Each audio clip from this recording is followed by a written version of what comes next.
Yo les trashers! Vous vous êtes déjà demandé combien vous aviez de chances de gagner au ticket à gratter? Pourquoi vous ne gagnez jamais de peluche à la fête foraine? Et pourquoi dit-on que le casino gagne toujours? Aujourd'hui on va pénétrer dans les secrets de ces jeux, comment ils fonctionnent, comment éviter les arnaques, et aussi voir comment certains ont réussi à contourner le système pour toujours gagner. Tenez-vous prêts? On va commencer par...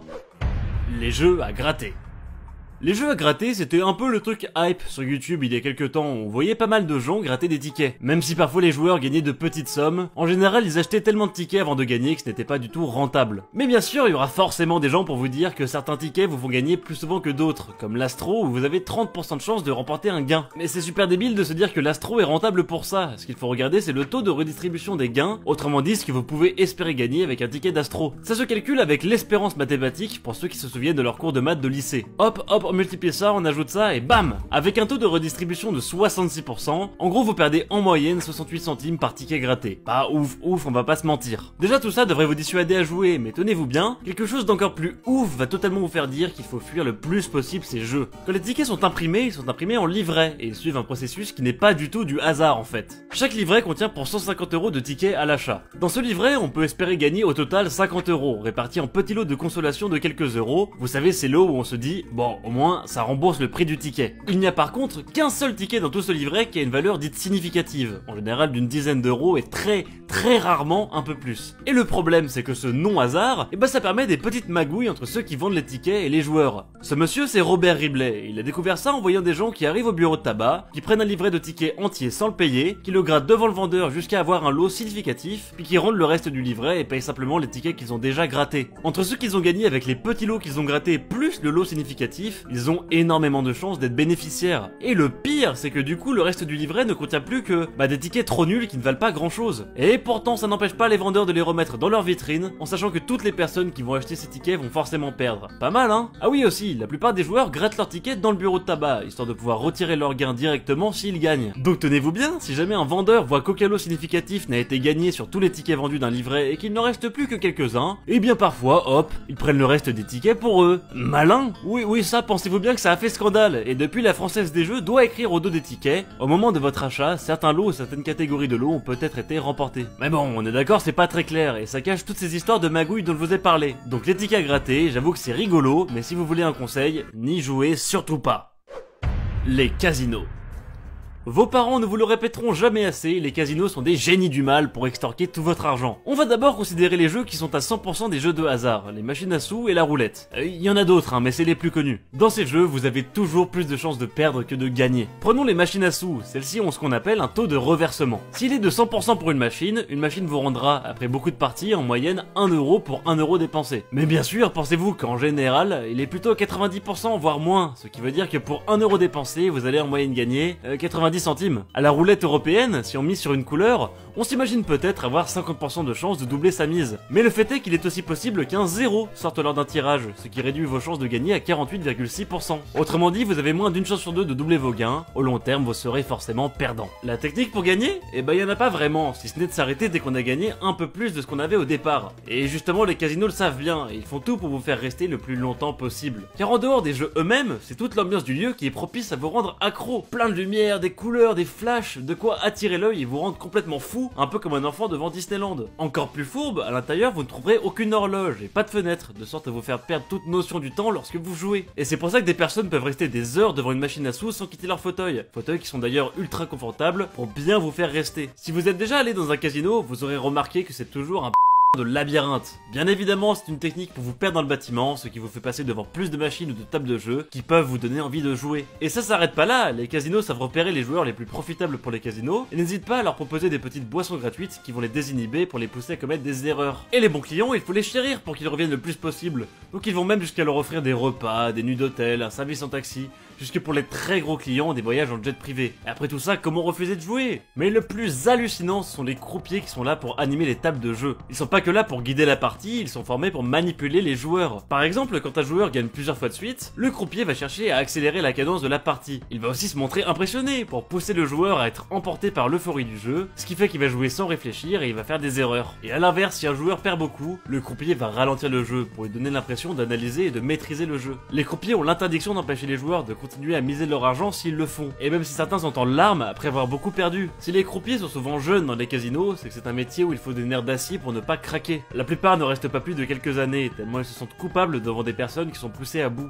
Finalement, les jeux où vous avez le plus de chances de vraiment réussir à gagner sont les jeux comme le poker ou le blackjack, où il existe une part de stratégie assez importante. Mais bon, ça demande énormément d'entraînement et un mental bien rodé. Et il y aura toujours un croupier à votre table pour faire en sorte que ce soit le casino qui encaisse à la fin. Si vous tenez vraiment à mettre les pieds au casino, ce que je vous déconseille fortement, allez-y en partant du principe que vous allez perdre. Prenez avec vous une petite somme d'argent en liquide que vous êtes capable de dépenser, comme si vous payez l'entrée pour un concert ou un parc d'attractions. Et si vous tenez vraiment à repartir avec un bénéfice, eh bien arrêtez-vous de jouer dès que vous avez un peu plus de ce que vous aviez au début. C'est tout et cherchez pas à avoir plus, le casino gagnera toujours. Les jeux de fête foraine. Bon allez, on sort un peu des jeux d'argent pour un truc beaucoup moins risqué, les jeux de la fête foraine. À part la bouffe ou les quelques attractions qu'il peut y avoir, on a tous déjà tenté de gagner des trucs sur des peluches ou des pistolets à billes. Prenons le tir à la carabine, jeu ultra emblématique de la fête foraine. Si vous avez du mal à viser, c'est normal. Les carabines sont purement et simplement déréglées. Si vous gagnez à ce jeu, ce sera que du hasard, et puis de toute manière, le prix du lot que vous venez de gagner sera en général inférieur aux quelques euros que vous aurez pu investir. Et les paniers de basket sinon. Pareil, vous avez beau avoir fait 4 ans d'option basket au collège Frédéric Chopin de Melun, vous allez quand même en et votre réussite sera purement du hasard. Les paniers peuvent être déformés, tout comme les ballons, ce qui rend la chose plutôt dure sa mère. Un jeu qu'on peut aussi voir parfois, qui est assez étonnant car on a l'impression qu'il est super simple, c'est le jeu des barres de traction. Le but est de rester accroché quelques minutes à une barre sans tomber. Pas besoin de faire des tractions, juste de tenir, et en général personne n'y arrive. Oh, ça peut être pour plein de raisons, des barres huilées, des barres qui tournent lentement sur elles-mêmes, des barres trop épaisses, bref, n'y jouez pas. Et ensuite il y a aussi le chamboule-tout, qui est souvent très difficile car les balles sont légères et les canettes alourdies avec du sable ou du gravier. Le jeu des anneaux qui te donne l'impression d'être simple mais en fait est quasiment impossible.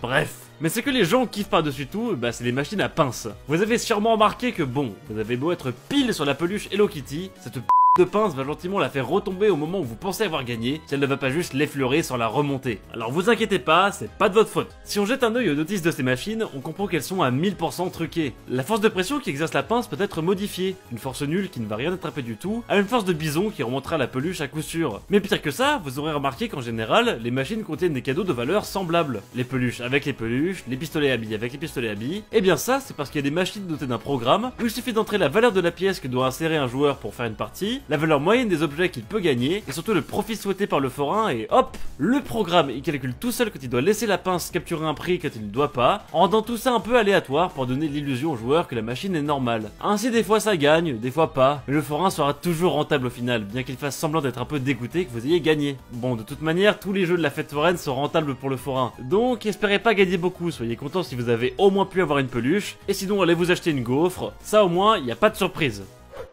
L'arnaque du jeu des gobelets. Le jeu des gobelets, qu'on appelle autrement le jeu des bonnetos, ça se joue avec 3 cartes dont l'une d'elles est différente, ou bien justement avec 3 gobelets et une boulette de papier. L'arnaque démarre alors que vous avez même pas commencé à jouer. En général, celui qui organise le jeu est jamais seul, et joue avec des personnes qui remportent de belles mises. Et bien évidemment c'est des complices, mais ça vous rend assez curieux de voir ces personnes gagner de l'argent. Ensuite c'est à vous, donc vous commencez avec des petites sommes histoire de vous mettre en confiance. Et finalement vous vous mettez à gagner chaque manche, donc vous vous dites bah c'est rentable, donc allez vous misez une grosse somme et là bam, vous perdez forcément. Pour les gobelets c'est assez simple à comprendre. Lorsque les deux gobelets des extrémités sont échangés et passent derrière le gobelet du milieu, il suffit à l'arnaqueur de soulever doucement le gobelet qui contient la pièce pour ensuite la récupérer avec l'autre gobelet. C'est fait assez vite pour pas que vous le voyez, et du coup vous allez forcément vous tromper de gobelet, à moins d'en choisir un au hasard. Là où c'est un petit peu plus technique, c'est avec des cartes, ou des palets. Deux cartes sont identiques et une est différente, et la technique réside dans la façon dont l'arnaqueur tire les cartes avant de les mélanger. Dans une main il tient deux cartes, dont la carte que vous cherchez, et dans l'autre la troisième carte. Dans la façon dont il pose les cartes sur la table, vous avez l'impression qu'il pose en premier la carte que vous cherchez, mais pas du tout, en fait il pose l'autre. Et puis après, hop, il a plus qu'à mélanger, et forcément, bah vous vous ferez avoir. Maintenant que vous savez ça, vous vous dites peut-être que vous pouvez aller les plumer, mais si vous voulez un conseil, évitez. Comme je vous ai dit, ils ont des complices, qui n'hésiteront pas à vous mettre un bon coup de pression si vous gagnez. Et à moins que vous pratiquiez le MMA depuis maintenant 6 ans et la boxe en parallèle depuis 7 ans, vous allez juste devoir rendre ce que vous avez gagné. Dommage, hein? Alors, maintenant que vous savez tout ça, vous vous demandez peut-être pourquoi les gens continuent à jouer. J'ai parlé d'arnaque, de techniques pour vous pousser à mal jouer, et même sans ça, on n'échappe pas à la logique implacable du hasard. Ces jeux font en sorte qu'il est plus probable que vous perdiez, donc vous serez forcément perdant au long terme. C'est tout simple. Si la plupart des gens continuent à jouer, c'est parce qu'ils sont optimistes. Ils ont l'impression que le gain est proche, et surtout qu'un gros lot, bah finalement, c'est peut-être pas si rare que ça. Ok, alors je vous le dis juste, notre cerveau est une pour estimer des probabilités. On va reprendre l'exemple du jeu Astro, tiens. Sur le papier, c'est écrit qu'on peut gagner 20 000 €. Ok, j'avoue, ça donne très envie, mais maintenant, on va jeter un œil aux probabilités des gains. Vous avez 0,00089% de chance de les remporter, ces 20 000 €. Et là, votre cerveau, il ne comprend plus rien. Ces probabilités ne représentent rien, et à partir du moment où il y a quelques zéros près la virgule, on est totalement paumé. Et du coup les joueurs continuent de penser que ça reste probable quoi. En vrai ce que ça veut dire, c'est juste qu'il faut jouer en moyenne plus d'1 million de tickets avant d'empocher les 20 000 €. À 2 € le ticket, ça fait mal au... Cette idée qu'on est naze pour comprendre des probabilités, ça a un nom, et c'est une hypothèse pour expliquer le comportement dangereux des joueurs accros, le biais de distorsion des probabilités. On n'arrive pas à se rendre compte qu'un événement très probable l'est, et inversement on se persuade qu'un événement très peu probable puisse arriver. Ce qui fait qu'on a l'impression d'être toujours proche du jackpot, alors que pas du tout. On vous le dira toujours, les jeux d'argent sont ultra dangereux. Ils sont conçus pour vous donner l'illusion de pouvoir vous faire énormément d'argent en très peu de temps, mais la finalité reste la même, vous serez perdant. Et ce n'est pas quelques exemples de joueurs très rares qui ont gagné qui devraient vous faire changer d'avis. Ce n'est pas parce que des avions se sont déjà crashés que vous ne devez plus jamais mettre les pieds dans l'un d'entre eux.